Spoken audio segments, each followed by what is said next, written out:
জীবের লাগিয়া কইলেন প্রভু বেদ ও পুরাণ। আমাদের জন্য, আমি কিছু না করলেও গোবিন্দ অনেক কিছু করছেন আমার জন্য। বেদ পুরাণ জগতে পাঠিয়েছেন। কেন পাঠিয়েছেন?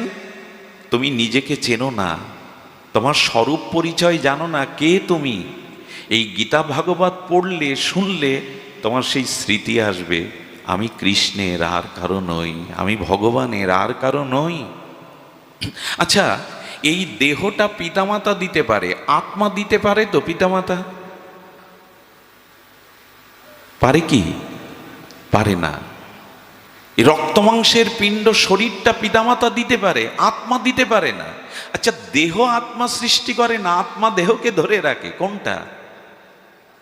দেহ আত্মাকে সৃষ্টি করতে পারে না, ধরে রাখতে পারে না। দেহ যদি আত্মাকে ধরে রাখতে পারত, মৃত্যু নামক জিনিসটা, অভিশাপ আমাদের জীবনে আসতো না। দেহ আত্মা ধরে রাখতে পারে না বলেই তো মৃত্যু আসে। তার মানে দেহের ক্ষমতা নেই আত্মাকে ধরে রাখার, কিন্তু আত্মার ক্ষমতা আছে দেহটাকে ধরে রাখার। এই আত্মাটা কে? এ বাবা মার দেওয়া কোনো অংশ, রক্তমাংস পিণ্ড? এটি সাক্ষাৎ ভগবানের চিদানু অংশ। মামই বাংশ জীবলোক জীবভূতা সনাতন, শাশ্বত সনাতন অজর অমর ভগবানের চিৎকন অংশ। ভগবান আত্মারূপে আমার হৃদয়ে আছেন, যাতে আমি বেঁচে থাকি। কে বাঁচিয়ে রেখেছেন আমাকে? বাবা মা, পাড়া প্রতিবেশী, খাদ্য, চিকিৎসক, ঔষধ। আত্মা না থাকলে বলুন তো কাউকে বাঁচাতে আমাকে? মৃত ব্যক্তিকে প্রাণ দিতে বলুন তো? সেই আত্মার দিকে তাকাবার সময় নেই। যাদের দিকে সারা জীবন তাকালাম তারা প্রকৃতত্ব আমার কল্যাণ কেউ চায়নি। যে আমাকে কল্যাণ করবার জন্য আমার হৃদয়ে বসে আছে, আমি তার দিকে সারা জীবন তাকালাম না, করলামটা কি? এই জন্য বললেন, আমি ভগবানকে না ভজলেও ভগবান আমাকে ভজছেন হৃদয়ে বসে। আমি তোমার হৃদয়ে আছি বলে তুমি বেঁচে আছো, তোমার চেতনা আছে, তোমার বিবেক আছে। কেন তোমার হৃদয়ে আছি যেন? কবে তুমি আমার হবে, কবে তুমি আমার ভজন করবে, এই আশায় আমি তোমার হৃদয়ে আছি। দেখুন তো, আমি ভজন না করলেও তিনি আমায় ভজন করছেন কিনা। এই কথাগুলো হৃদয় দিয়ে শুনলে তার ভজন না করে থাকতে পারবেন না। এত কৃপালু তিনি, এত দয়ালু। আচ্ছা, ভেতরে আত্মারূপে ভগবান আছেন, আমার উপলব্ধি নেই, উপলব্ধিটা কে করিয়ে দেবে? সুইচটা তো অন করতে হবে, তবে তো আলো জ্বলবে। সুইচটা অফ আছে, তো কে আমার এই আত্মচেতনাটা জাগিয়ে দেবে? খুব ধ্যান দিয়ে শুনুন, অলসতা আনবেন না। কে জাগিয়ে দেবে জানেন? গোবিন্দ তখন বলছেন, বেদ পুরাণ দিয়ে তোমার আত্মস্বরূপ জানবার জন্য জ্ঞান দিলাম, তবু তুমি বেদ পুরাণ দেখলে না, আত্ম উপলব্ধিতে আসলে না। এই জন্য আমি কি করেছি জানো? আমি সৎ গুরু রূপে তোমার কাছে গেছি। কত করুণা করছেন তিনি, কারণ শ্রীগুরু ভগবানেরই কৃপামূর্তি। একটু কথা বলি, অপ্রকাট ভগবানকে যতটা শ্রদ্ধা করেন, আদর করেন, ভালোবাসেন, তার থেকে বেশি শ্রদ্ধা যদি গুরুদেবে আসে, তবে তাড়াতাড়ি প্রেম ভক্তি পেয়ে যাবেন, ভগবান পেয়ে যাবেন। অপ্রকট ভগবানের থেকে প্রকট গুরুদেবের প্রতি আরো আদরশীল যিনি, আরো আদর, আদর যত্ন, আরো সেবা, সে দ্রুত প্রেম ভক্তি লাভ করে। এই জন্য গুরুকে মনুষ্য জ্ঞান কবু না করিবে, মহিমাই গুরু কৃষ্ণ এক করি জানো। শ্রী গুরুদেব আর স্বয়ং ভগবানে মহিমাতে কোনো পার্থক্য নেই, বরঞ্চ কৃপাতে ভগবানের থেকে গুরুদেবের মহিমা আরো বেশি। কৃষ্ণ আমার দুয়ারে আসবে, রাম ভগবান আমার দুয়ারে আসবে, মহাপ্রভু সবসময় আমার কাছে আসবে, কিন্তু গুরু কৃপা করে আমার দুয়ারে এসে আমার কর্ণে চেতনার মন্ত্র দিলেন, স্বরূপের মন্ত্র দিলেন, জাগিয়ে দিলেন। আমি ভগবানের আর কারো নয়, আমি রাধারানীর দাসী, আমি কৃষ্ণের দাস, আমি সংসারের দাস নই, স্ত্রী পুত্রের দাস নই, দেহগেহর দাস নই, আমি কৃষ্ণের দাস। এই চেতনার স্ফুরণ সদ্গুরুদেব শক্তি সঞ্চারিত করে দিয়ে দিলেন। আমি গুরুদেবের জন্য কি করেছি? গুরুদেবই তো কৃপা করে আমাকে করুণা করলেন। আমি ভজন করিনি, কিন্তু ভগবান ভজন। আচ্ছা, আমি যে দীক্ষা পেলাম, আমার ভিতরে যে আত্মা আছে, আমি ভগবত শিক্ষা কোথা থেকে পাবো? ভগবান বললেন, আমি ভক্ত রূপে, বৈষ্ণব রূপে তোমাকে এই শিক্ষাটা দিচ্ছি। তুলসী রূপে, চরণামৃত প্রসাদ রূপে, বিগ্রহ রূপে আমি তোমাকে কৃপা করছি। আমি কিছু করিনি, বিনিময়ে ভগবান এতটা কৃপা আমার উপর করেছে, এরপরও ভজন করব না, কৃতজ্ঞতা জানাবো না? যে জৈসে ভজে কৃষ্ণ তারে তৈসে ভজে। বহুদিন হতে কৃষ্ণের এই প্রতিজ্ঞা, কিন্তু এই প্রতিজ্ঞার থেকে তিনি অনেক বেশি করেছেন আমার জন্য। এটা গোপন কথা বলি, ভেতরে ভেতরে যে অসৎ চিন্তা করি না আমি, যে পাপগুলো করি, তাতে আমার বেঁচে থাকার কথা না, বাতাস পাওয়ার কথা না। ভগবান ক্ষমাশীল, অহেতুক গুণনিধি, এই জন্য আমাকে বাঁচিয়ে রেখেছেন, এখনো বাঁচিয়ে রেখেছেন। যদি কখনো কোনো দিন কোনো সাধু কৃপায় ভজন করতে পারি। সুধীবৃন্দ, মা যশোদা একদা গৃহাদিষু যশোদা নন্দগেহিনী, নন্দ মন্দিরে নন্দগেহিনী কৃষ্ণ জননী কি করছেন? কর্মান্তর নিযুক্তাসু নির্মন্থন। আজ যশোদা কর্মান্তরে নিযুক্ত হয়েছে। কি কর্ম? দধি মন্থন করছেন। যশোদা কি করছেন? দধি মন্থন করছেন, স্বয়ং দধি, অর্থাৎ নিজে এই কৃষ্ণ জননী নন্দগেহিনী, নন্দ রানী নন্দ মন্দিরে দধি মন্থন করছেন। আচ্ছা, রানী যিনি হবেন, রাজমাতা যিনি হবেন, কৃষ্ণ জননী যিনি হবেন, নন্দ মহারাজের যিনি সহধর্মী, তার দাস দাসী তো শত শত, নিজে কেন দধি মন্থন করছেন? কেন করছেন জানেন? যশোদামার ইচ্ছা, আমার গোপালের ক্ষুধা নিবৃত্তি হয় না, এ আমার দাসীগণ তারা কৃষ্ণকে নবনীত মাখন খাওয়ায়, তো এই জন্য কৃষ্ণের উদরে ক্ষুধা থেকে যায়। আর শিশুর উদরে যখন ক্ষুধা লাগে তখন তার হিতাহিত থাকে না, এই জন্য তো ব্রজবাসীদের দুয়ারে ননি চুরি করে খায়। মায়েদের একটা স্বভাব কেমন জানেন? নিজে হাতে সন্তানকে সেবা না করাতে পারলে অন্য 100 মা যদি তার খোকাকে সেবা করায়, মার মন ওঠে না। খোকার বুঝি পেট ভরেনি, খোকা বুঝি ঠিকভাবে খায়নি। এটা মায়ের বাৎসল্য স্বভাব। যশোদারও এই এত চুরি করে কেন? আমার ঘরে এত মাখন, আমার ঘরে এত নবনীত, তো কৃষ্ণ চুরি করে কেন গোপীদের ঘরে? মনোচোর নবনীত চৌরম, গোপী মনোচোর নবনীত ব্রজে নবনীত চৌরম। যশোদার অনুভব হলো এই, গোপালের ক্ষুধা মেটে না। এই জন্য যশোদা মা কি করেছেন? গিরিরাজ গিরিজাগ, সেই ইন্দ্রজাগে যখন গিরিরাজে মহারাজ সহ দাস দাসীরা সবাই চলে গেছে, যশোদা মা আজকে অপেক্ষা করছে, আজকে নিজে হাতে মন্থন করে আমার গোপালকে আমি উৎকৃষ্ট আস্বাদ্য নবনীত খাওয়াবো। এ প্রসঙ্গে যশোদা কি বললেন জানেন? ভগবত সেবা, গুরু সেবা চাকর বাকর অন্যকে দিয়ে করতে যেও না, নিজে হাতে করো। আমাদের দেশে টাকা পয়সা থাকলে একটা মন্দির বানায়, ইন্ডিয়া থেকে জয়পুর থেকে কয়েক লাখ টাকা খরচ করে রাধা মাধব আনি, নবদ্বীপ থেকে নিতাই গৌর আনি, কিন্তু মন্দিরে যাওয়ার আর সময় হয় না। 10-20 হাজার টাকা দিয়ে সেবক রাখি। আরে বাবা, যদি ভগবানের কাছে যাওয়ার সময়ই না পাও, তাকে সেবা করার সময় না পাও, যদি লোক দিয়েই করতে হয়, তো ও মন্দির বানানোর মানে কি? মন্দির একটা করতে পারলেই বেঁচে যায় আমরা। কি একটা করলাম, কিন্তু না, ইট কাঠ দিয়ে তো বাড়িও তৈরি হয়।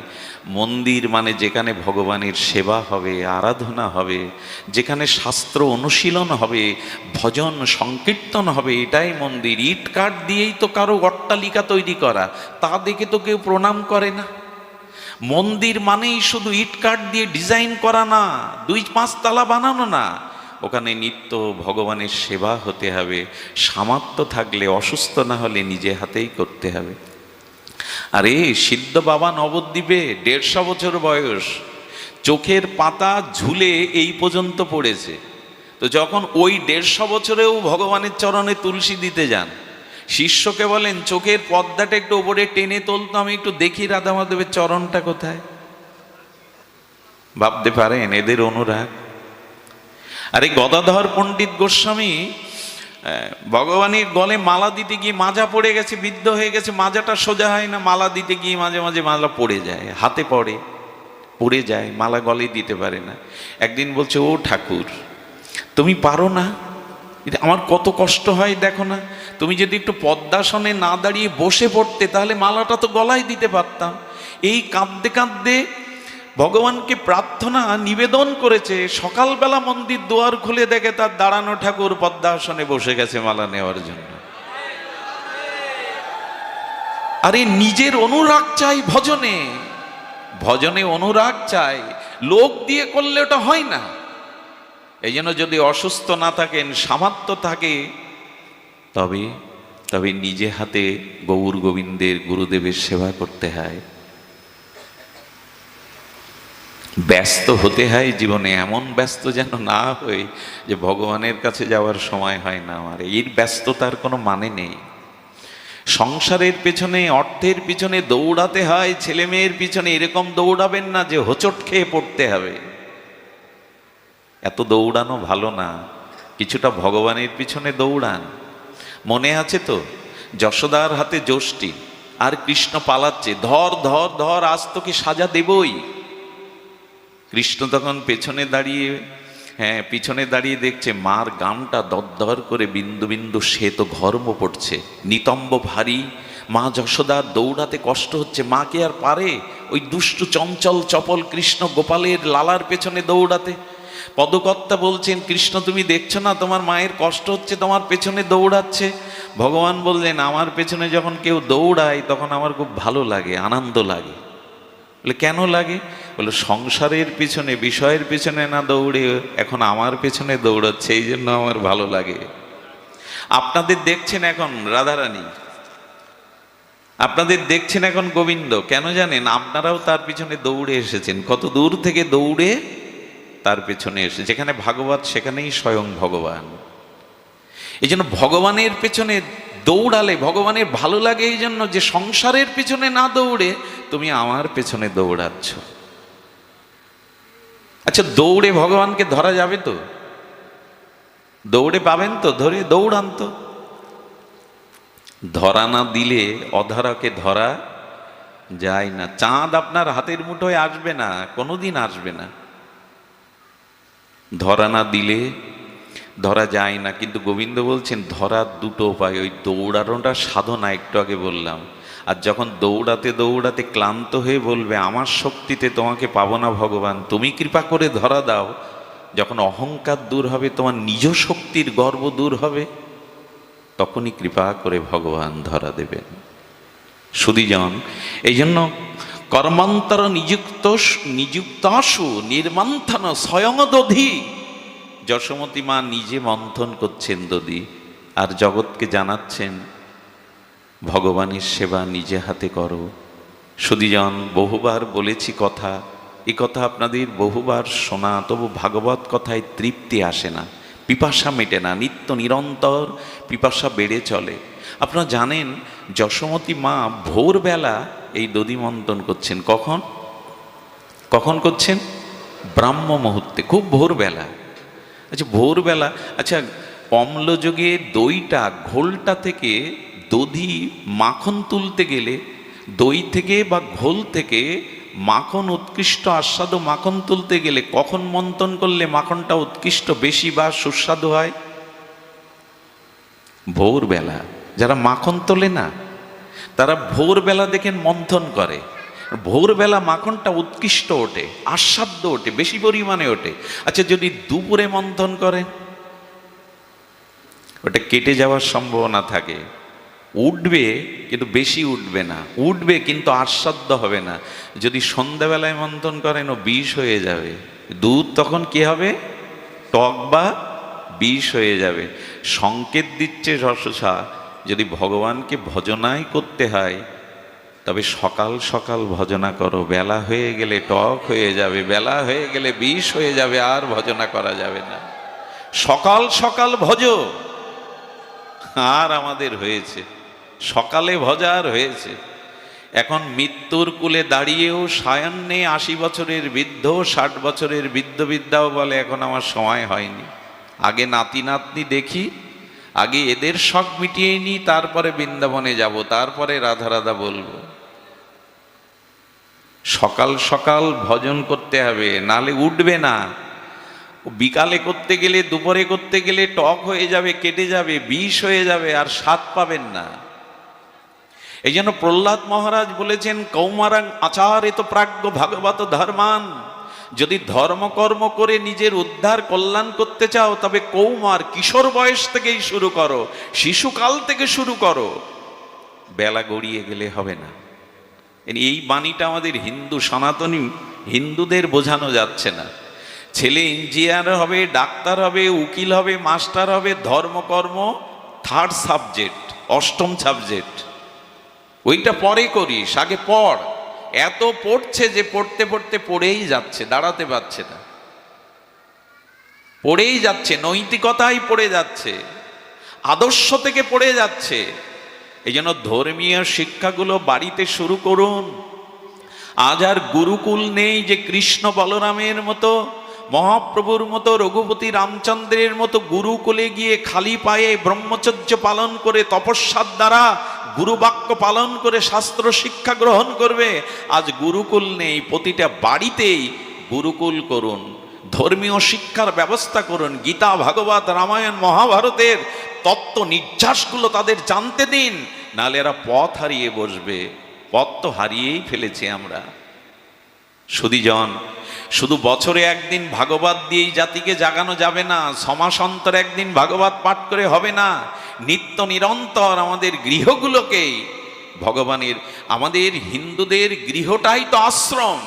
আশ্রম কি শুধু সন্ন্যাস আশ্রম, বানপ্রস্থ আশ্রম, কাশীর আশ্রম না। সনাতনী বৈদিক ঋষি বলেছেন হিন্দুর গৃহটাই গারস্থ আশ্রম। আরো শুনে গর্ব হওয়ার কথা, সন্ন্যাস আশ্রম, বানপ্রস্থ আশ্রম, ব্রহ্মচর্য আশ্রমের জননী হলো এই গারস্থ আশ্রম। গৃহ আশ্রম হলো সর্ব আশ্রমের জননী স্বরূপ। কিন্তু আজ গৃহগুলো কি হয়ে গেছে? গৃহগুলো আমরা এক একটা দাবানল তৈরি রেখেছি, কারোর সাথে কারো মিল নাই, কেউ কাউকে ভালোবাসে না, প্রতিবেশীর মুখ দেখে না, কারোর সাথে কারো হৃদয়ের মেলবন্ধন নাই। কোথায় আশ্রম? আজ গৃহগুলোই হয়ে গেছে দাবাগ্নির মতো কারাগার। এই জন্য ঘরে ধর্মকর্ম শুরু করুন। সকালে উঠে যশোদা প্রতিদিন সেই প্রদীপের শিখাটা অঙ্গুলি দিয়ে উত্তোলন করে কৃষ্ণর মুখটা দেখতেন। ওই প্রদীপ দিয়ে দু চারবার কৃষ্ণের শ্রীবদনটা, গোপালের লালার বদনটা দেখতেন। আর আমাদের বলা হলো মায়েরা উঠে প্রভাতে যেন একটু মঙ্গল আরতি দেখায় ভগবানকে। প্রদীপ জেলে ভগবানকে একটু মঙ্গল আরতি দাও, তোমার গৃহে আর অমঙ্গল ঢুকবে না। আমি খুব দৃঢ় কণ্ঠে বলতে পারি, শতকরা 5 ভাগ বাড়িতে হিন্দুদের মঙ্গল আরতি হয় না। এত চিৎকার কেন? এত রোগ, এত শোক, এত অশান্তি কেন? আরে ভগবানের ভজনের জন্য কি করেন? সকালে প্রদীপ জ্বালেন। দীপদান কেন জানেন? এই মাসে দীপ দিতে হয়। ভজনের মধ্যে একটি অঙ্গ হলো দীপদান। আমি বহুবার বলেছি, আজকে রাধা মাধব, রাধা দামোদরের প্রীতিবর্ধনের জন্য দীপ দিন। আচ্ছা, অন্ধকারেই আলোর প্রয়োজন, আলোতে আলোর প্রয়োজন মানায় না। গাঢ় অমানিসার অন্ধকারেই তো আলোর প্রয়োজন হয়, অন্ধকারের প্রতীকের হাতে আলোর প্রয়োজন হয়। দিবাভাগে পথ চলতে প্রতীকের আলোর প্রয়োজন হয় না। আমাদের সামনে ঘোর দুটো অন্ধকার, এই জন্য আজকে প্রদীপ জ্বালতে বলছেন, দীপদান করতে বলছেন। সামনে দুটো অন্ধকার শুনলে যদি ভয় হয় তো ভালো। একটি অন্ধকার হলো মৃত্যুর পর। আমি এমন কোনো কর্ম করিনি যে আমি আলোর পথ ধরে যাব, মুক্তির পথে যাব। মৃত্যুর পরে আমাদের কোথায় যাব জানা নেই। আমরা কোথায়, কোন অন্ধকারে যাব? গোবিন্দ বলছেন, আজ আমার উদ্দেশ্যে প্রদীপ জ্বালো, তাহলে মৃত্যুর পর ওই ঘোর অন্ধকারে আমি প্রদীপ জ্বালিয়ে তোমাকে এগিয়ে নিতে আসব। মৃত্যুর পরে ওই অন্ধকার পথে আজকে প্রদীপ জ্বালো। জ্বালেন তো? এই দামোদর মাসে দীপদান দিতে হয় ভগবানকে। এটা মেয়েদের না, সকলেরই। প্রতিদিন সন্ধ্যায় দোকানে থাকুন, দোকানেই দিন ছাদের ওপরে একটা ছোট তুলসী বৃত্ত রেখে ওইখানে দেন, একটু ধূপ দীপ জেলে রাধা দামোদরের উদ্দেশ্যে একটু প্রদীপ দেন। আরেকটি অন্ধকার, সেই অন্ধকার সব থেকে গাঢ়। ওই অন্ধকারে যাকে আসতে হয় তাকে কর্মফল ভোগ করতে হয়। সেই অন্ধকারটা এক দুটো দিন না, আপনি আমি 10 মাস কাটিয়েছি। ওটা মায়ের গর্ভ, ওখানে কোনো আলো নেই, ওখানে অন্ধকার। তাই রাধা দামোদরকে আজকে প্রদীপ দাও, যাতে পুনরায় আবার মার গর্ভের অন্ধকারে তোমাকে প্রবেশ না করতে হয়। আহারে, কি তাত্ত্বিক দর্শন আমাদের বেদান্ত শাস্ত্র, ভাগবত শাস্ত্র দিয়েছেন। আচ্ছা, আগুনকে দান করা যায় তো? একটু কথা বলবেন। আগুন কোনো দানের বস্তু হতে পারে? ফুল মালা চন্দন আছে, ভালো আহার্য আছে, তাই দাও। ভগবানকে আগুন দেখাই কেন আমরা প্রতিদিন? দীপ দান, দান মানে তো উপহার। তো ভগবানকে আগুন দান করি কেন আমরা? এই প্রশ্ন যদি আমাদের কাছে কেউ করে, আগুন কি দানের বস্তু হতে পারে? আগুন কখনো দানের বস্তু, উপহারের বস্তু হতে পারে? কিন্তু আমরা যে দীপ দান দিচ্ছি, আগুন দান দিচ্ছি ভগবানকে কেন জানেন? আমাদের আচার্যরা বলেছেন, পৃথিবীতে এখন সব দূষণ হয়ে গেছে। কি হয়ে গেছে? সব থেকে বেশি দূষণ হয়ে গেছে মানুষ। সব থেকে কি দূষণ হয়েছে? মানুষ এখন বেশি দূষিত হয়ে গেছে। আমি বহুবার চর্চিত একটি কথা আপনাদের বলেছি, আগে মানুষ 100 বছর পূর্বে ফিরে যান, তখন এত শহর, এত নগর ছিল না, বনাঞ্চল। তো মানুষ বাড়ি থেকে বেরোবার সময় বিধাতার কাছে প্রার্থনা করত যেন হিংস্র জীবজন্তু তাদের সাথে দেখা না হয়। আর এখন মানুষ বাড়ি থেকে বেরোবার সময় দূর দূরকে বলে অমুক অমুক শত্রু বা ব্যক্তির সাথে যেন দেখা না হয়। মানুষ এখন হিংস্র জীবজন্তুর থেকে, আমি একবার সুন্দরবনে গিয়েছিলাম, তো সুন্দরবনে গভীর জঙ্গলের একটা খালের মধ্যে এক ধীবরকে, জেলেকে পেয়ে বলছেন, বাবা তোমার ভয় করে না? এখানে চারিদিকে বাঘের পায়ের চিহ্ন দেখছে, এখানে ভয় করে না? উনি আমায় কি উত্তর দিলেন জানেন? এই সরল মূর্খ আর এই অবুঝ ব্যক্তিটি, মানে সরল ব্যক্তিটি, লেখাপড়া না জানা সরল ধীবর বলছেন, বাবা সুন্দরবনের বাঘের ভয় করে না, মানুষ বাঘের ভয় যতটা করে। এখান থেকে অপহরণ করে নিয়ে টাকা দাবি করে। তার মানে মানুষ এখন জীবজন্তু, হিংস্র সাপাত সংকুল জীবজন্তুর থেকে মানুষের ভয় বেশি করে। নিজের সন্তানকেও মা ডাস্টবিনে ফেলে দেয় জন্মের পরে। নিষ্ঠুরতার স্বামী বিদেশে বসে মাথার ঘাম পায়ে ফেলে তার সন্তানের জন্য টাকা পাঠাচ্ছে, আর স্ত্রীকে নিবেদন করছে আমার খোকাকে ভালো মন্দ খেতে দিও, খোকাকে দেখে রেখো। আরে খোকাকে কেটে বস্তায় পুরে নদীতে ভাসিয়ে অন্য পুরুষের হাত ধরে চলে যাচ্ছে। মানুষ এখন সব থেকে বেশি দূষিত হয়ে গেছে। আরো বেশি দূষিত হয়েছে মানুষের মন। মানুষ এখন অন্যের কল্যাণের কথা ভাবতে চায় না। অন্যের ভালো কিসে হবে? একটা জিনিস বলি, অন্যকে যতটা দুঃখ দিয়েছেন আপনি, তার থেকে কঠিন দুঃখ আপনি পাওয়ার জন্য অপেক্ষা করুন। একটা নিয়ম হলো এই জগতে, আপনি অন্যকে যতটা দুঃখ দিয়েছেন তার থেকে অধিক দুঃখ। আচ্ছা, দুঃখ কেউ কাউকে দেয় না, দুঃখ মানুষ নিজেকেই দেয়। কারণ সবার ভিতরে একই আত্মা, একই আত্মায়, আলাদা নয়। এই জন্য দুঃখটা ফিরে আসে। আপনি আপনাকে দুঃখ দিচ্ছেন, এই জন্য সহসা কারো চোখে জল ফেলাবেন না, কাউকে কাঁদাবেন না। এর থেকে কোটি গুণ আপনাকে, এই সহজ জিনিসগুলোই ধর্মের মূল বিষয়। মানুষের মন এখন দূষিত হয়ে গেছে। অপরের উন্নতি, অপরের কল্যাণ দেখে আপনার হৃদয়ে যেন কখনো জ্বালা না হয়, তাহলে আপনার উন্নতিই হবে না। এই জন্য যা কিছু মন থেকে অন্যকে দেবেন, তাই একদিন মন আপনাকে ফিরিয়ে দেবে। সুধীজন, এই জন্য মন দূষিত হয়ে গেছে, বায়ু দূষিত হয়ে গেছে, খাদ্য দূষিত হয়ে গেছে, এমনকি বলতে গেলে বলতে হয় বিষও দূষিত হয়ে গেছে। মাঝে এক ডাক্তারখানায় বিষ খাওয়া রুগী গেছে, বলি এতটা বিষ খেয়ে মরল না কেন ডাক্তারবাবু এত পরে? বলে কিছু মনে করবেন না, বিষেও ভেজাল ছিল, বিষেও ভেজাল, সব দূষিত হয়ে গেছে। কিন্তু পৃথিবীতে একটা জিনিস দূষিত হয়নি, সেটা হলো আগুন। বরঞ্চ অন্য দূষিত বস্তুকে পবিত্র করতে পারে অগ্নি। এই জন্য ভগবানকে, সুন্দরকে দিতে গেলে সুন্দর, হিন্দুর সনাতনী যে কোনো ক্রিয়া প্রদীপ না জেলে, হোম না করে হবে না। কেন? অগ্নি হলো পবিত্র। সোনার মতো উন্নত ধাতুকে অগ্নিতে জ্বালিয়ে খাঁটি করতে হয়, সোনাকেও। এই জন্য সুন্দরকে, তবে অগ্নি পবিত্র, কিন্তু একটি জায়গার অগ্নি পবিত্র না, শ্মশানের চিতার আগুন। এটা পবিত্র না। এই জন্য দয়া করে শ্মশানে চিতার পাশে বসে কেউ কিছু খাবেন না। হিন্দুরা তো নিয়ম মানতে চায় না, শ্মশানেই দেখি গড়ে খায়, শ্মশানে খাওয়ার জায়গা নয়।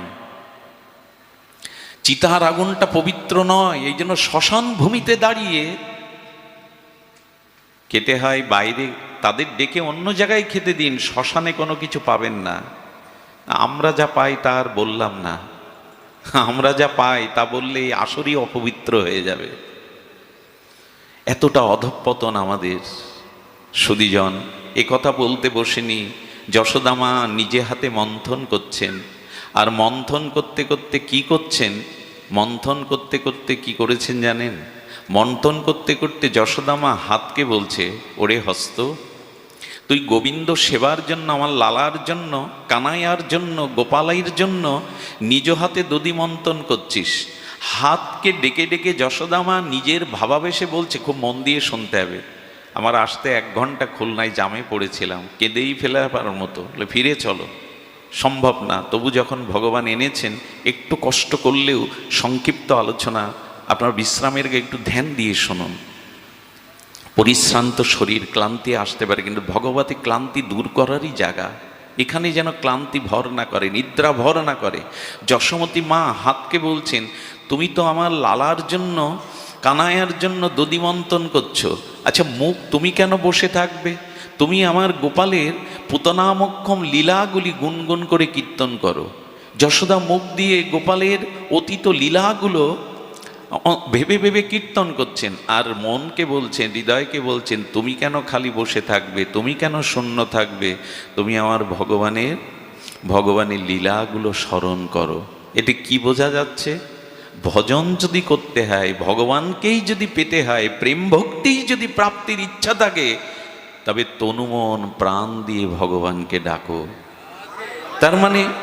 তার মানে আমাদের শরীরটা এখানে এসছে, মন যদি এখন চলে যায়, গাড়ি পাবো তো? বাড়ি ফিরতে কত দেরি হবে? আপনার শরীরটা এখানে, মন এখানে নাই, আপনার ভজন হবে না। আচ্ছা, সেতারের একটা তার যদি কেটে যায়, সুর মূর্ছনা উঠবে তো? রাগ রাগিনী উঠবে তো? কেন, আর 2টো তার তো আছে, হলে কি হবে?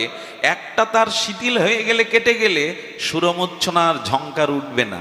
তেমনি ভগবানকে যদি ডাকতে হয়, তনু মন প্রাণ দিয়ে তাকে ডাকো। দেহ দাও, মন দাও, প্রাণটাও দাও, এই 3 টান এক করে যদি ভগবানকে ডাকতে পারো, তখন ভগবান বিগলিত হয়ে তোমার ডাকে সাড়া দেবে।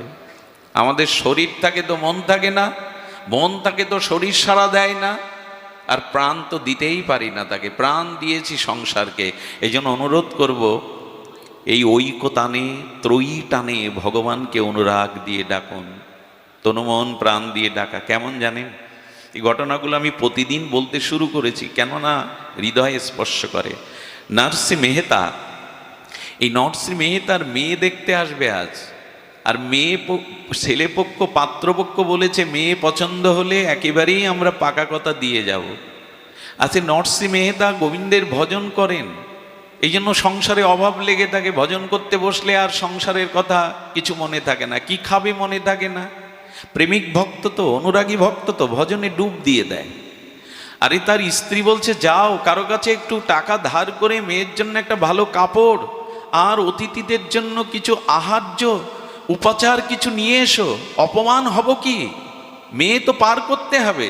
নরসিংহ মেহতা ধনীদের কাছে গিয়ে, দোকানদারিদের কাছে গিয়ে বলছেন, আমাকে কিছু ধার দেবেন? গরিব হলে তাকে কিছু কেউ দিতে চায় না।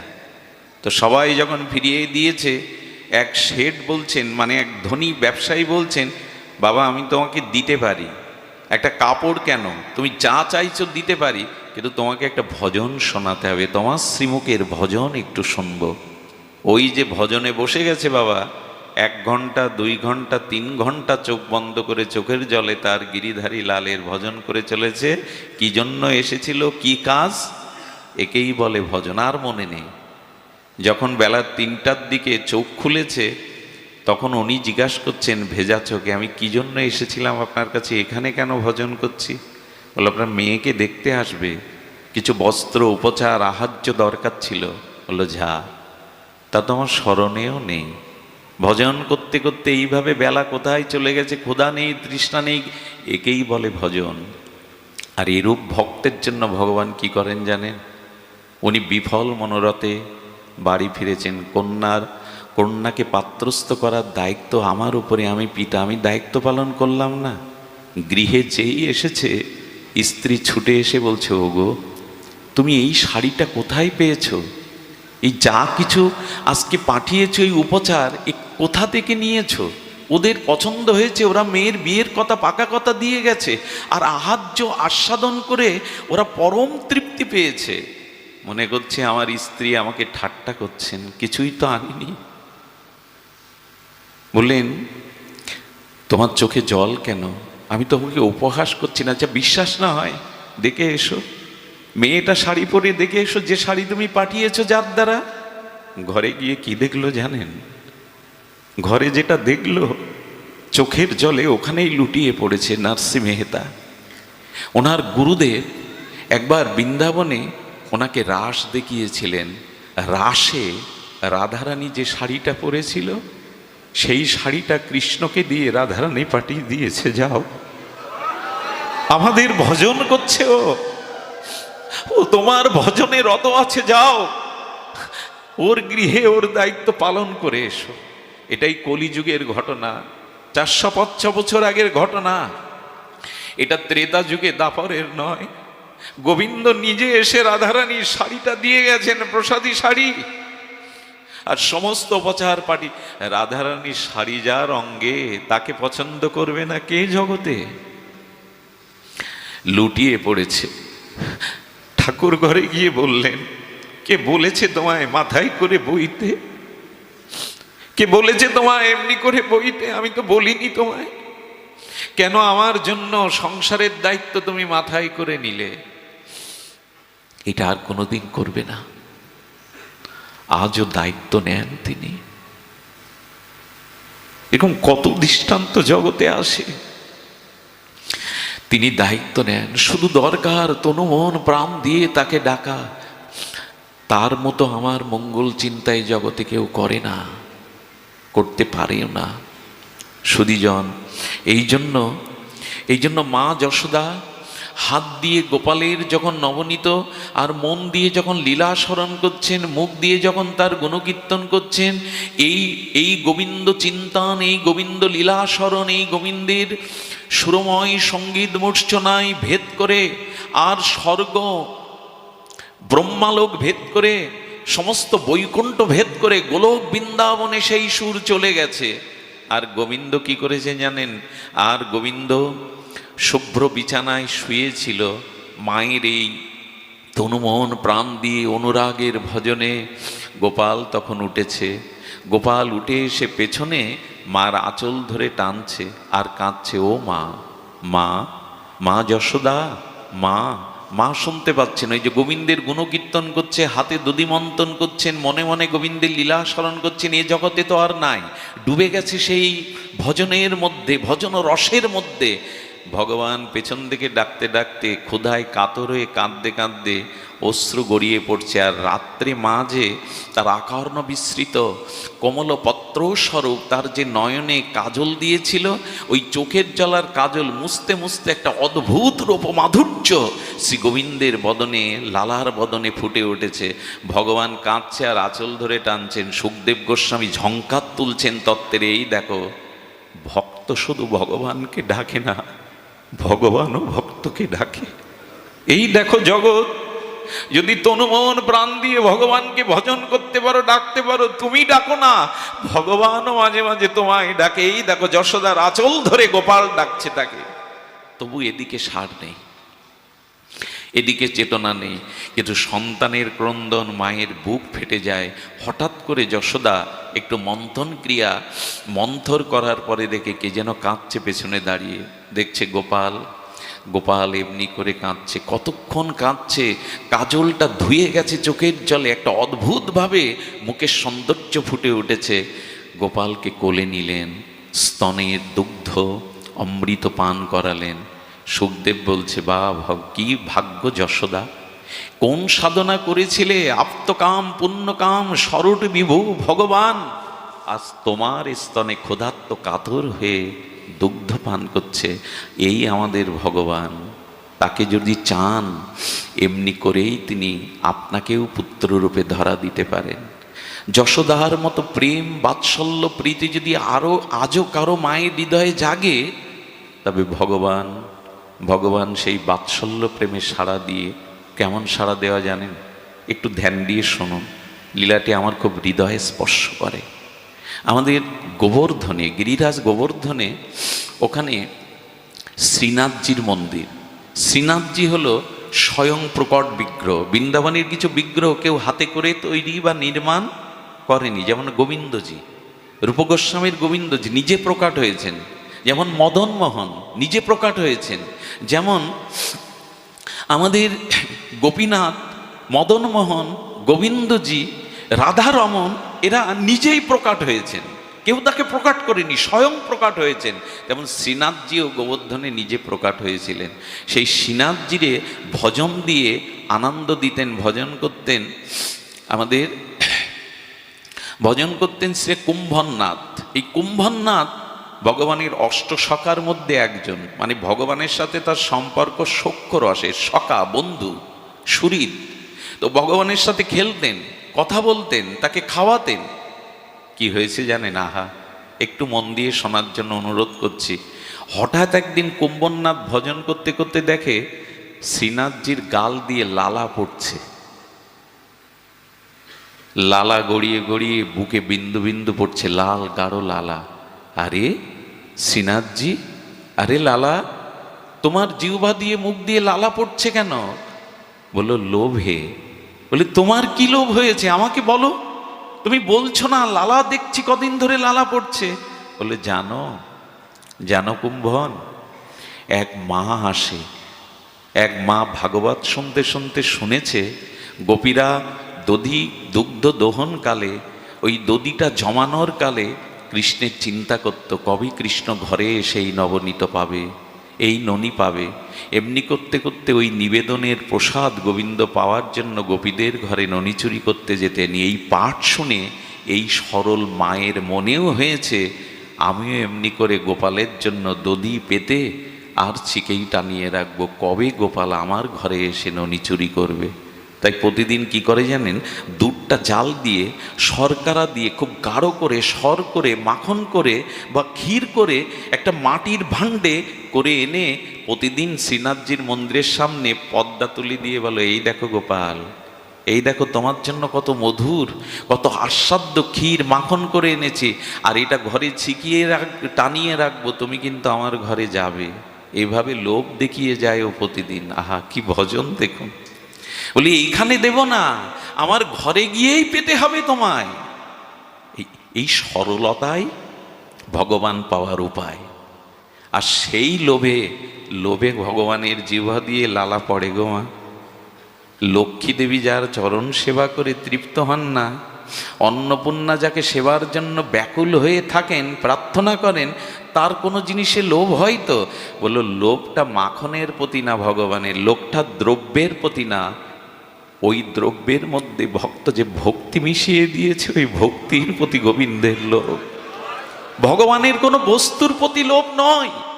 অনন্ত বিশ্ব ব্রহ্মাণ্ডের কুলমালিক, অনন্ত মাধুর্যময়, ঐশ্বর্যময় ভগবানকে কি দিয়ে লোভ দেখাবেন? তবে লোভ তার একটা আছে, ভক্তের ভক্তিতে, ভক্তের প্রেমে, এতেই তার লোভ জাগে। তিনি কি করেছেন? ওই লোভে কুম্ভনাথজিকে বলছেন, কুম্ভন, আমাকে ওই মায়ের ঘরে আজ রাতে নিয়ে যেতে হবে, আমি ননি চুরি করতে যাব। আহা, কুম্ভনাথ বললেন, যা তোমার ইচ্ছা, তুমি চুরি করে খাওয়া তোমার। বলে দেখো, 5000 বছর আগে এই চুরিটা করার অভ্যাস ছিল, মধ্যে 5000 বছর এই চুরি তো করিনি, এখন আমার অভ্যাস কমে গেছে, তোমাকে আমার সাথে যেতে হবে। ভগবান লীলা করেন কার সাথে? ভক্তেরই সাথে। যাত্রার সাথে খেলা যায়? সহপাঠী না হলে, সমপর্যায়ে না হলে, খেলানো না হলে খেলা যায় যাত্রার সাথে? খেলা যায় না। সুধীজন, যাত্রার সাথে খেলা নেয় না। ভগবান তার প্রেমের খেলা, লীলা খেলাটি খেলেন তার শুদ্ধ ভক্তের সাথে। বলে কুম্ভন, আজ তোমাকে আমার সাথে যেতে হবে চুরি করতে। চুরি করাটা অনেকদিন করিনি তো, একটা অভ্যাস। নাই, প্রদীপে তেল আছে, না থাকে থাক। বলছেন কুম্ভন আমার সে বলে কখন যাব? তুমি তো মন্দির থেকে নেমে গেলে সবাই তোমায় দেখতে পাবে, বুঝতে পারবে। থাক না, ওই এমনি করেই থাক দাদা, এমনি করে থাক। ভাগবত কথার প্রদীপ জ্বলছে, অন্য প্রদীপের দরকার নেই। এটাই জ্ঞান প্রদীপ, ভাগবতই জ্ঞানের প্রদীপ, জ্বলুক। আর প্রদীপ কখনো কোনো পুরুষ মানুষ ফু দিয়ে যেন নিভাবেন না, খবরদার। এতে এত বড় অপরাধ হয় না, তাকে 100 জন্ম পরে হলেও ভিখারি হতে হবে, কাঙাল হতে হবে। প্রদীপ কখনো ফু দিয়ে কেউ নিভাবেন না, বিশেষ করে অনেকেই আছে ফু দিয়ে নেবান। সুধীবৃন্দ, যাই হোক, আমরা শ্রবণ করি কুম্ভনাথকে বলছেন তোমার বুদ্ধি নাই মাথায়? আরে যখন আমাকে শয়নে দেবে, সেবকরা সব বিশ্রামে যাবে, দর্শনার্থীরা সব ফিরে যাবে, সেই সময় তুমি পেছনের দরজা খুলে অপেক্ষা করবে, আমি তোমার কাঁধে উঠেই যাব। আহা, কি করেছেন? শয়নে দিয়েছেন, সেবকরা সব আচার্যরা ঘুমাতে গেছেন, এই সময় পেছনের দরজা খুলে কুম্ভনাথ দাঁড়িয়েছেন। কুম্ভনাথের বয়স তখন অনেক, আর গোপাল শ্রীনাথজি মন্দির থেকে বেরিয়ে বলছে দেখো আমি হেঁটে যেতে পারবো না, তোমার কাঁধেই উঠবো। কে না চায় তাকে কাঁধে নিতে? কাঁধে উঠে গেছেন। কাঁধে উঠে যখন চরণ দোখানা বুকে জড়িয়ে ধরেছে কুম্ভনাথ, বলে তোমার চরণ এত শীতল, এত এত হৃদয়ে আনন্দ দেয়। তবে চলো। কুম্ভনাথকে নিয়ে গোবিন্দ সতর্পণে দরজা খুলেছে, আর গোপী ভাবতে ভাবতে চোখের জলে ঘুমিয়ে পড়েছে। আজ আসবে না গোপাল, আর কত প্রতীক্ষা করবে? তোমার জন্যই তো ছিকেতে সাজিয়ে রেখেছি মাখন। ওই ভাবতে ভাবতে দেখুন, ঘুমাবার সময় একটু ভগবত চিন্তা করে ঘুমাবেন, দেখবেন স্বপ্নটা ভগবানেরই আসবে। আর যদি সংসার চিন্তা করতে করতে ঘুমান, তাহলে ওই যে স্বপ্নগুলো অশুভ স্বপ্ন, ওগুলো আক্রান্ত করবে। নিয়ম আছে, প্রভাতে উঠেই আগে আমাদের গৌর গৌর গৌর গৌর গৌর গৌর গৌর হে, হ্যাঁ, আমাদের প্রথমেই গৌর নামটি, কৃষ্ণ নামটি ঘুমের থেকে উঠেই নিতে হয়। স্ত্রী পুত্রের নাম না, ভগবানের নাম। চোখ খুলেই আগে শয়ন মন্দিরে ভগবানের কোনো পট থাকলে ওটা আগে দেখে তবে অন্যকে দেখতে হয়। আর ঘুমাবার সময় রাধারানীর চরণ চিন্তাটা করতে করতে ঘুমাতে হয়। যদি ঘুম না ভাঙে, ওই শেষ চরণ চিন্তায় আপনাকে রাধারানীর চরণ পাইয়ে দেবে। আচ্ছা, এটুকু তো পারি আমরা। আর এখন হয়েছে রাধারানীর চিন্তা, এখন নেট নিয়ে ঘুমায়। কৃষ্ণ বাঁশি নিয়ে ঘুমাতো, এখন আমরা বুকে পিঠে মোবাইল নিয়ে ঘুমাই। আমাদের আর ওই চিন্তা হয়েছে। ওটা ছাড়াছাড়ি নেই, ওটা ছাড়লে উপায় নেই। কৃষ্ণ যেমন ঘুমানোর সময় বাঁশি ছাড়তো না, আমরা ওটাও ছাড়ি না। দুর্দশা আমাদের। বাবা অনেকেই কল করে করে, বাবা এই সব স্বপ্ন দেখি, বাবা কোনো দুর্যোগ আসছে, কোনো পতন আসছে। কি বলি বলুন তো তাদের? স্বপ্নটা যা ভাবি তারই প্রতিভাস হয়ে তো স্বপ্নটা ফিরে আসে। আমাদের রূপ সনাতন আচার্যরা 2-4 দণ্ড ঘুমাতেন, দণ্ড, তো তখনই তার মধ্যে রাধা মাধবের লীলা দেখতেন। স্বপ্নের মধ্যেও রাধা মাধব দেখতেন। নিত্য নিরন্তর তো ওই ভাবনাই ভাবেন তারা। সুধীজন, এই জন্য ভগবত স্মরণটা দরকার, প্রয়োজন ওই ভাবনাটা। কুম্ভনাথকে নিয়ে ঘরে গিয়ে বলছে দোনো, এখন তো আমার সখা নেই, তুমি সখা, আমি তোমার কাঁধে উঠে ওই শিকেটা ধরবো। কাঁধে উঠে শিকে ধরেছে। শিকে ধরে কি করছে জানেন? মাখনগুলো, এতদিনের প্রেমের নিবেদন, ভক্তির নিবেদন, মাখনগুলো নিজ হাতে করে খাচ্ছেন। কুম্ভনাথ তখন বলছেন এই সুযোগ আর জীবনে পাবো কিনা জানি না। বলে নৌকা নাই, বন্ধু বলো তো, বন্ধুকে ভাগ দিতে হয় না? তখন মুঠো করে ওর দিকে দিতে গেছে। বলে ওভাবে না, তুমি যেটা পাচ্ছ না ওটা অধরামৃত, একটু ফেলে দাও নিচে, ওইটুকু পাওয়ার আশায় তো আছি।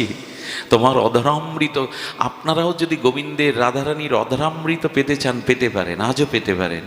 ঠাকুরকে সদাচার সম্পন্ন সুআচারে ভোগ লাগান। এই যে ভগবানকে ভোগ লাগান না, ওটা গোবিন্দ গ্রহণ করে, রাধারানী গ্রহণ করে, নিতাই গৌর গ্রহণ করে। ওই প্রসাদের মধ্যে গোবিন্দের অধরামৃত আছে, ওই প্রসাদের মধ্যে। কিন্তু এটা পাওয়ার জন্য ব্যাকুলতা কই। এই জন্য এই মাসটা যতদিন আছে আমিষ খাবেন না, হাত জোড় করি। শাস্ত্র নিষেধ করেছে এই নিয়ম সেবা মাসে, কার্তিক মাসে আমিষ পেতে নেই। এই কথা আর শুনেছি আমরা। ডাক্তার বললে শুনতাম তোমার লিভার নষ্ট হয়ে গেছে, কি লিভার সুস্থতার জন্য 1 মাস তুমি ভাত কিছুই খাবে না, একটু ফলের রস খাবে, সে বেলায় মানতে রাজি, ভগবান বললে মানতে রাজি না। এই আমাদের দুর্দশা। ব্রত করুন আর না করুন, এই মাসে দয়া করে আমিষ খাবেন না, দয়া করে কৃপা করে এই মাসে, এই আর কটা দিন তো আছে, দেখতে দেখতেই চলে যাবে, দেখতে দেখতেই চলে যাবে। ভক্তরা এক একটা দিন যায় আর ব্যথা পায়, মাসটা চলে গেল, এত তাড়াতাড়ি দিনগুলো চলে গেল, দামোদর কেন আরো 1 মাস থাকলো না? আর আমার মতো যারা, তারা বলে দিন গনে 15 দিন হলো কি 16 দিন হলো, কবে যাবে? সুধীজন, এই জন্য অনুরাগ না থাকলে মাখনগুলো খেতে খেতে গোবিন্দ বুঝতে পেরে তার অধরামৃত মাখনগুলো বিন্দু বিন্দু ফেলে দিচ্ছে, আর যখনই ফেলে দিচ্ছে তখন কুম্মন দাস ওইগুলোই অধরামৃতই চেটে চেটে আর আস্বাদন করে পাচ্ছে। ধন্য ধন্য ধন্য তুমি, যার ঘরে আজ নিজে, আজ শ্রীনাথজি এসে মাখন পাচ্ছে। গোবিন্দ বলছেন, যার জন্য এলাম, যার বস্তু প্রেমের বস্তু পেলাম, তাকে একটু দেখাবো না? ইচ্ছা করেই কি করেছে জানেন? ইচ্ছা করেই ঘরটা নিচে ফেলে দিয়েছে। যেই শব্দ হয়েছে, গোপী কে কে কে বলে চোর চোর চোর বলে, ওইটাই তো চাচ্ছিলেন। আর গোবিন্দ কি করেছে জানেন? ওই যে শিখে দড়ি ঝুলে লাফ দিয়ে বাইরে এসে অলিয়ে মন্দিরের মধ্যে, কুম্মন দাস ওখানেই পড়ে বলে, দাঁড়াও দাঁড়াও দাঁড়াও, আর দাঁড়াও। উঠে মা বলছেন, বাবা, আলো জেলে বলছে, তুমি চুরি করতে এসছো আমার ঘরে? হাতে মুখে মাখন, বলে, বাবা বললে তো আমি মন্দিরে পৌঁছে দিতাম। কুম্ভনাথজি, তুমি আমার ঘরে? বলো, মা তোর বিশ্বাস হয় আমি চুরি করতে এসেছি? আর এই সারাটি দিন ধরে তুই যার প্রতীক্ষা করিস, যার জন্য অনুরাগে এইভাবে তুলে রেখেছিস, সেই এসেছিল তোর ঘরে, সেই এসেছিল। মার দিকে তাকিয়ে বলছে, ও মা, কি ভজন করেছিস তার?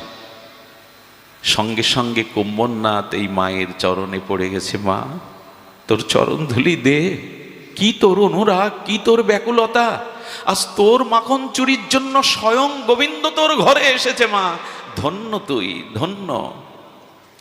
সেই দিন থেকে ওই মা শ্রীনাথজিকে মাখন দিত। আজ ওইটা হয়, আমাদের ব্যাকুলতা নাই, আমাদের ওই জাতীয় উৎকণ্ঠা নাই যে আমার ঘরে তিনি আসবেন। আজও ব্যাকুল চিত্তে যদি কেউ এমনি করে তাকে আহ্বান করে, তবে তিনি এমনি করে তাকে কৃপা করেন। আজকের যে তিথি, এই তিথি সম্পর্কে না বললে একটু অপরাধ হবে। আজকের তিথি যদি জানেন, তাহলে প্রত্যেকেই এই তিথিকে বন্দনা প্রণাম করবার তিথি। আজকের তিথি হল প্রেমভক্তির মহারাজ নিত্যানন্দ আবেশ মূরতি মহাপ্রভু শ্রীকৃষ্ণ চৈতন্য পরতত্ত্ব, প্রভু নিত্যানন্দ, শ্রী অদ্বৈত আচার্য, এনারা অপ্রকটের পরে যাদের হাতে, যাদের দ্বারা আমাদের এই গৌড়ীয় ভজন প্রবাহিত হয়েছিল, আমাদের গৌড়ীয় মহাপ্রভুর আদর্শ মনোভীষ্ট যারা বিজয় পতাকাকে বহন করেছিল, তারা 3 জন।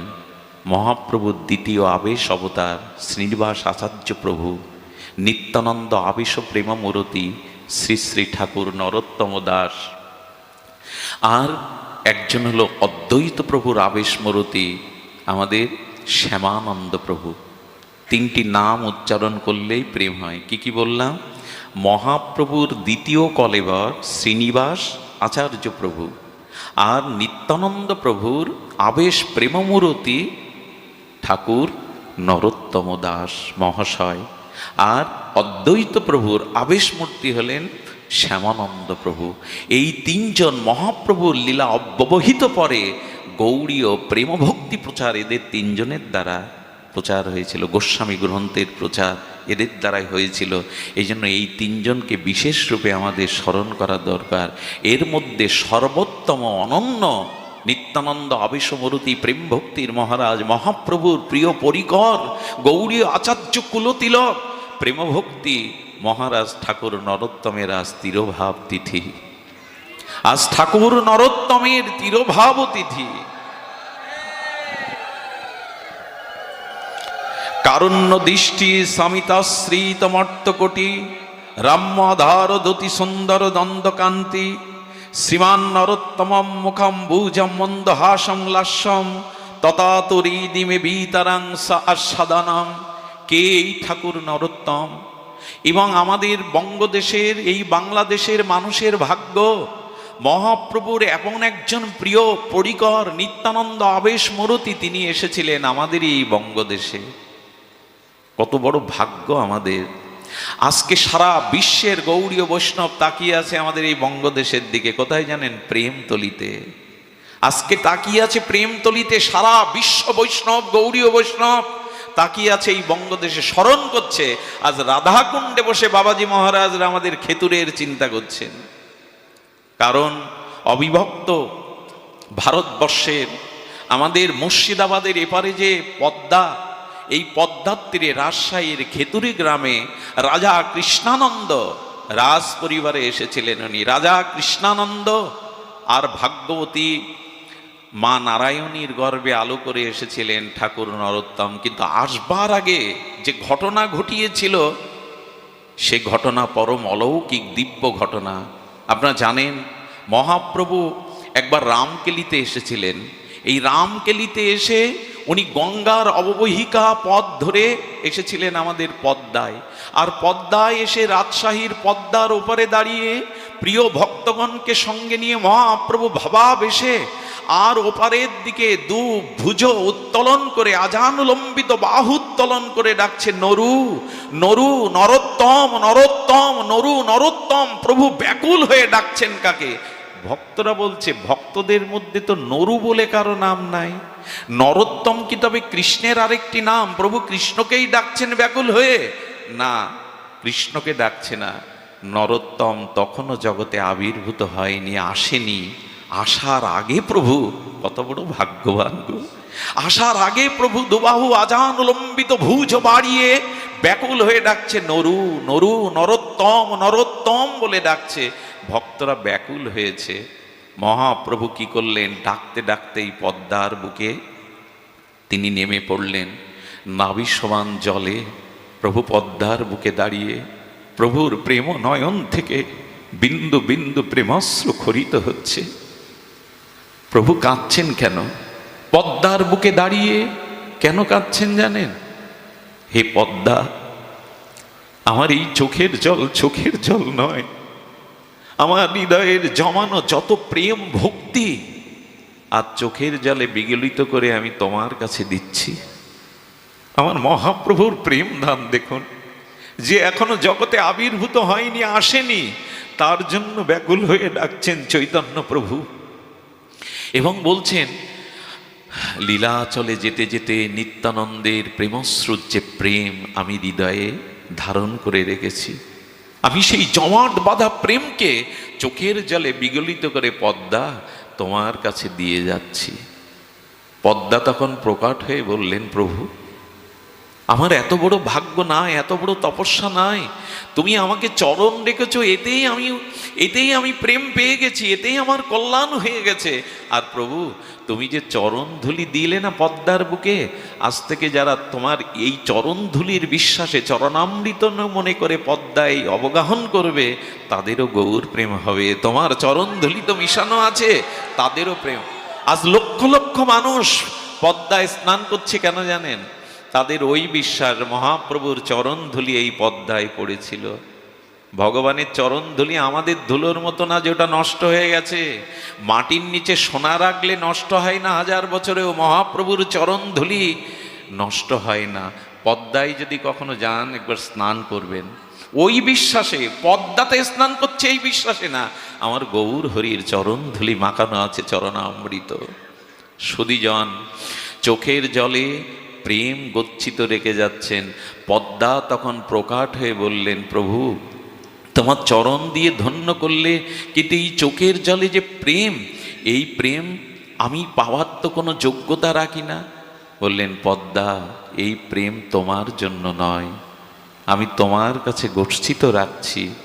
যেদিন আমার নরোত্তম এই পদ্মায় স্নান করতে আসবে, আমার এই প্রেম তুমি তাকে দিও।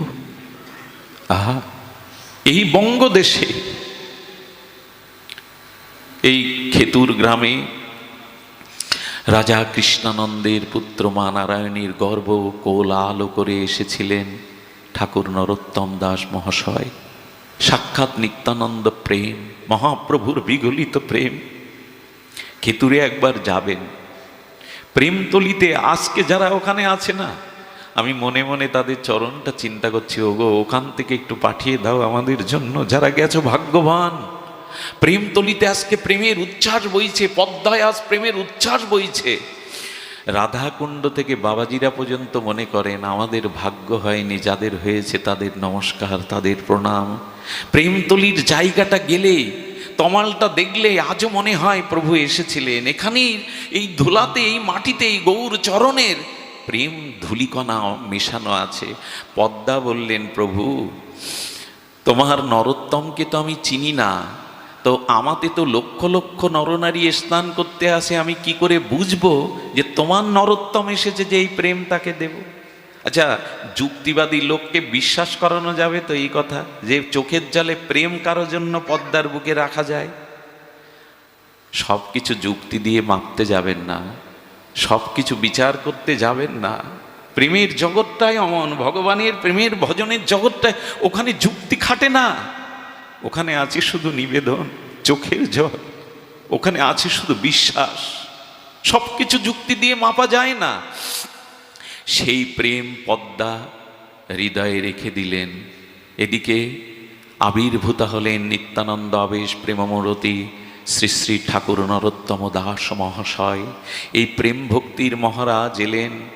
আর যখন এলেন, চারিদিকে আলোকিত হয়ে গেল, চারিদিকে মঙ্গল শোভা, মঙ্গল ধ্বনি, মঙ্গল বাতাবরণ তৈরি হয়ে গেল। কিন্তু যারা দেখতে এলো তারা বলল, রাজা কৃষ্ণানন্দ ভাগ্যবান, রাজপুত্র রূপে পুত্র সন্তান পেয়েছি, কিন্তু পুত্রটা যে কালো, গায়ের রং যে কালো, রাজপুত্র কালো হলে মানায়? হ্যাঁ, একজন আবার প্রতিবেশীকে বলছে, সোনার আংটি বাঁকাও যা, সোজাও তাই। রাজপুত্র কালো আর ধলো কি, গৌরবর্ণ কি একই? কালো ছিল না, নরোত্তম ঠাকুর চিরদিন কালো ছিল না। দ্যুতিময় প্রেমময় জ্যোতি, প্রেমজ্যোতি পেয়েছিল। কবে জানেন? বলছি শুনুন। যখনই সে শশীকলার ন্যায় বেড়ে উঠল, রাজা দেখলেন তাকে শিক্ষা দিতে হবে। ওই অঞ্চলে তখন সর্বশ্রেষ্ঠ পণ্ডিত ছিলেন কৃষ্ণদাস পণ্ডিত। তাকে গিয়ে বললেন, আজ রাজপুত্র রূপে নয়, আপনার শিষ্যরূপে, ছাত্ররূপে আমি নরোত্তমকে আপনার কাছে রেখে যাচ্ছি, ওকে উপযুক্ত শিক্ষা দিন। তখন বলছেন, নরোত্তম আমি তোমাকে একটু পরীক্ষা নেব।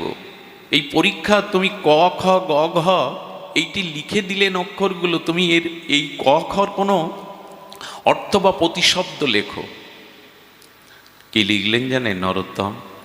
কয় কলিকালে চৈতন্য অবতার, ক্ষয় খেলিবার ছলে খোলো করতাল। গয় গড়াগড়ি যান প্রভু প্রেম কৌতূহলী, এইসব লিখেছেন। ঠাকুর মশার চোখ বড় হয়ে গেছে। ও নরোত্তম, প্রথম দিনেই লিখতে গিয়ে কয় কলিযুগে শ্রীকৃষ্ণ চৈতন্য অবতার, ক্ষয় খেলিবার ছলে খোলো করতল, এই সব লিখেছ। কে তুমি? তোমাকে আমি কি শিক্ষা দেব? তুমি তো শিক্ষা পেয়েই এসছো জগতে, আমি তোমাকে কি শিক্ষা দেব? শিক্ষা তো তুমি নিয়েই এসছো। এ ছেলে সাধারণ নয়, এ ছেলে একদিন অনেক বড় হবে। এই লক্ষণগুলো তো বোঝা যায়। সংস্কার তো যায় না, ধুলে মুছলে সংস্কার যায় না। যেদিন সমাবর্তন হবে, এই ছাত্রকে বিদায় দিচ্ছেন, তখন রাজাকে বললেন, রাজা শোনো, এ সন্তান তোমার সাধারণ সন্তান নয়।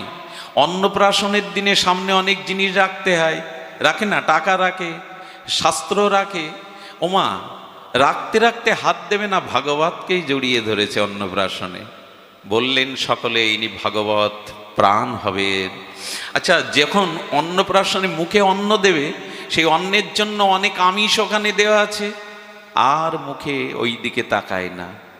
ওখানে পূজারী বললেন, আপনার ছেলে আমিষ মুখে নিতে আসেনি, ওকে গোবিন্দের প্রসাদ দিন, না হলে নেবে না, ভোগ লাগালে তবে পেলেন। সংস্কার তাই তো।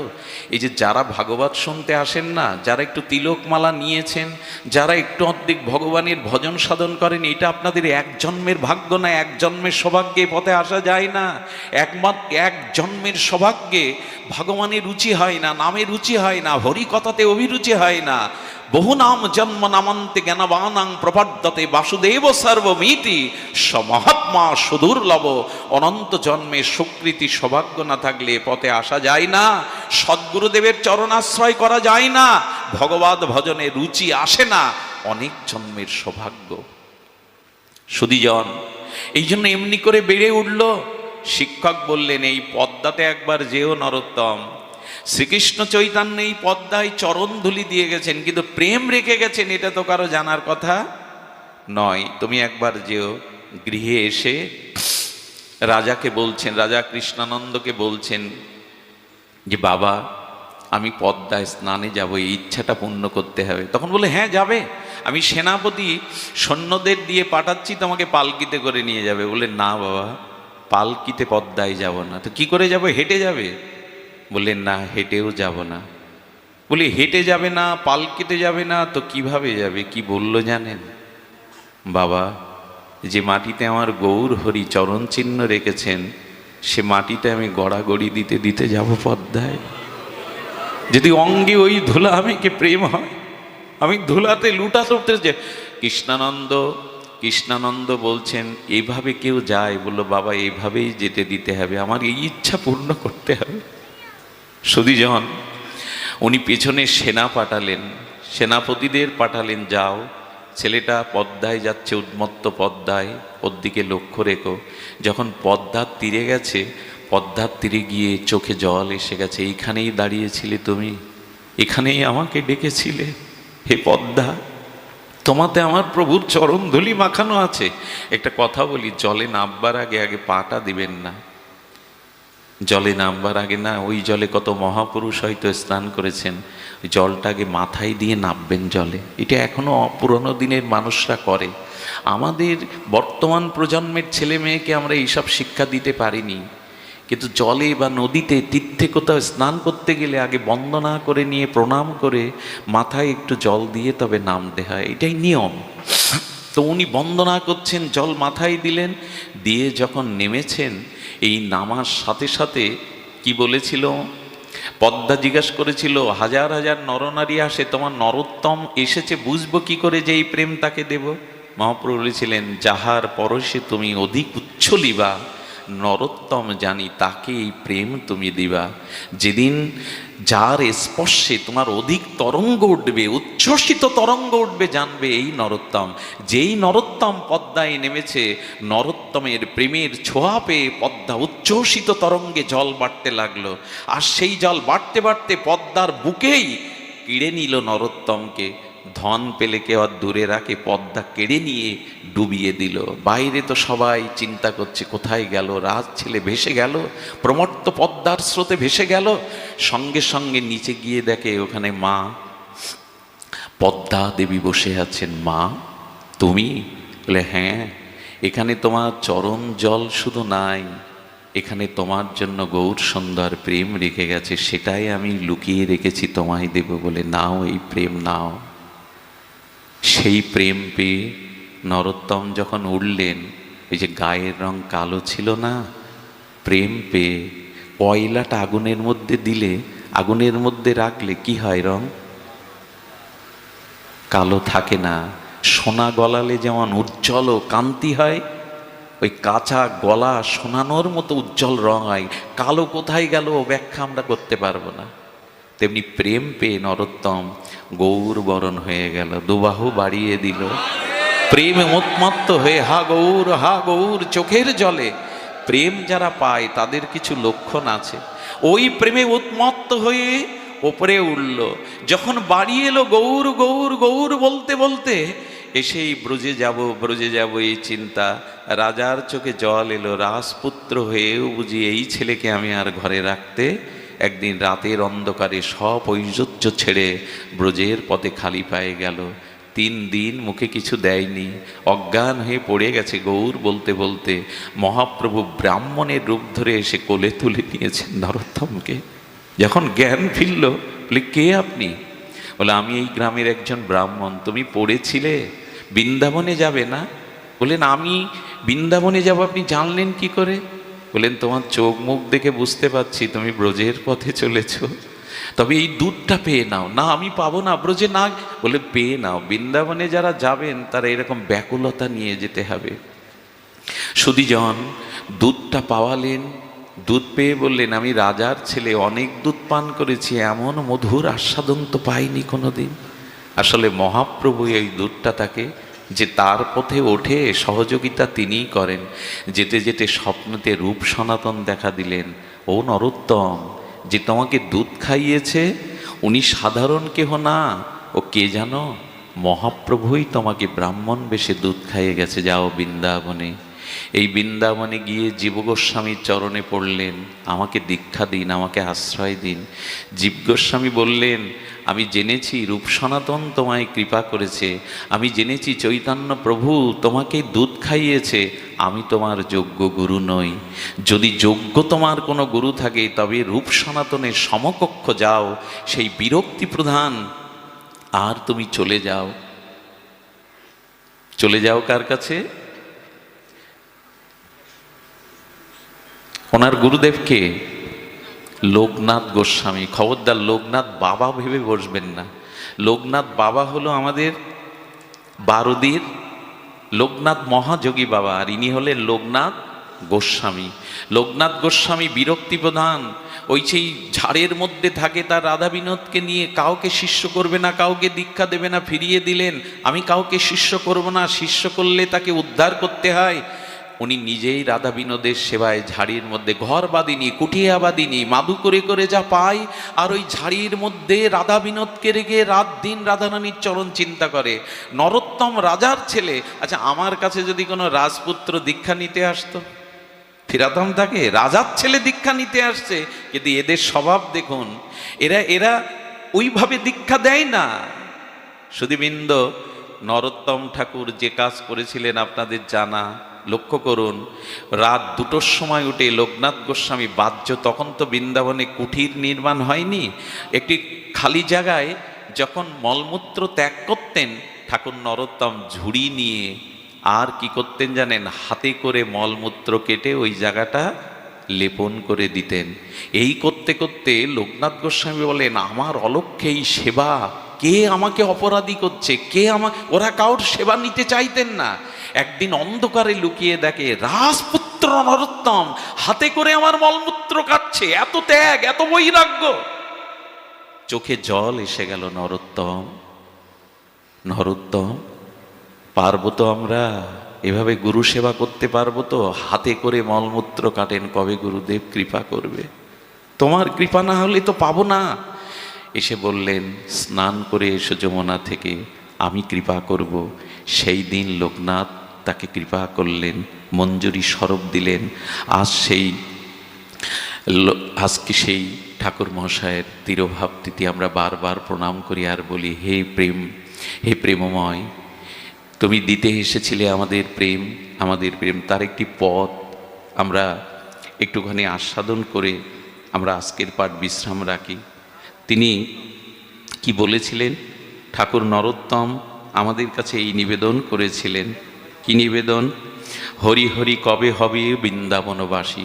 এই পথটি শুনুন, শুনে আমরা পাঠ বিশ্রাম রাখছি। হরি হরি কবে হব বৃন্দাবন, ঠাকুর মশার অনুভব। নিরখিব নয়নে যুগল রূপরাশি, আহা কবে হবে আমার বৃন্দাবনবাস, কবে আমি এই নয়নে সেই যুগল আনন্দময় প্রেমময় রাশি দেখব, আর ত্যাজিব শয়ন শোক বিচিত্র পালঙ্ক। এ কি শব্দ, এক একটি মন্ত্র। কবে দেহ সুখ ছেড়ে দিয়ে, কবে তেজিব শয়ন, কবে চোখে ঘুম হবে না তোমাকে পাওয়ার জন্য, কবে তোমাকে দেখবার জন্য নয়নে ঘুম আসবে না, বিনিদ্র রজনী জাগবো, কবে পালঙ্ক না শুয়ে ভূমিতে ছটপট করব হা গৌর বলে, হা রাধে বলে। এই জাতীয় ভাব কবে আসবে আমার? কবে ব্রজের ধুলায় ধূসার হবে অঙ্গ, কবে পালঙ্ক ছাড়বো, কবে ব্রজের ধুলায় আমার অঙ্গ ধূসরিত হবে, কবে ব্রজের ধুলায় আমার অঙ্গ ধুলুষিত হবে। ষড়রস ভোজন দূরে পরিহরি, এই দেখুন এগুলি প্রেম পাওয়ার মন্ত্র। ষড়রস, এই টক ঝাল নোনতা মিষ্টি ষড়বিধ রসের ভোজন কবে দূরে পরিহরি, কবে ব্রজে মাগিয়া খাইব মাধুকরী, কবে এই রস ত্যাগ করে মাধুকরী ভিক্ষা করে ব্রজবাসীদের দুয়ারে মাধুকরী পাব। কি ভাষা এগুলি! পরিক্রমা করিয়া ফিরিব বনে বনে, কোথায় রাধা কোথায় নিত্যলীলা, এই ব্যাকুলতায় কি করব? পরিক্রমা করিব ফিরি বনে বনে। কবে বৃন্দাবনে দ্বাদশ কানন, কবে যমুনা পুলিনে ব্যাকুল হয়ে কোথায় তোমাদের নিত্যলীলা, এভাবে ঘুরে বেড়ো। বিশ্রাম করিব গিয়া যমুনা পুলিনে, কবে যমুনার শীতল জলধারার ছায়ে কবে বিশ্রাম নেব হা রাধে বলে। আর কি বলছেন?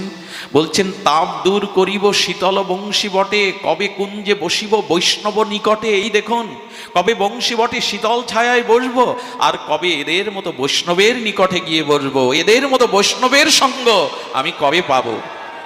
আর নরোত্তম দাস কহে করি পরিহার, হেন দশা কবে আর হইবে আমার। নরোত্তম দাস এই প্রার্থনা করছে, হেন দশা কবে আর হইবে আমার। আমাদের যেন ঠাকুর মশায়ের কৃপার এই দশা হয়, এই দশায় আমরাও যেন বলতে পারি, হে গৌরাঙ্গ তুমি মোরে দয়া না ছাড়িও। যেন গৌরাঙ্গ প্রভুর, নিতাই প্রভুর, ঠাকুর নরোত্তমের দয়া হতে আমরা বাদ না পড়ি। এইটুকু প্রার্থনা করে আজকের মতো হরিকথার এখানেই বিশ্রাম। শ্রী গুরু প্রেমানন্দে হরিবল। জয়।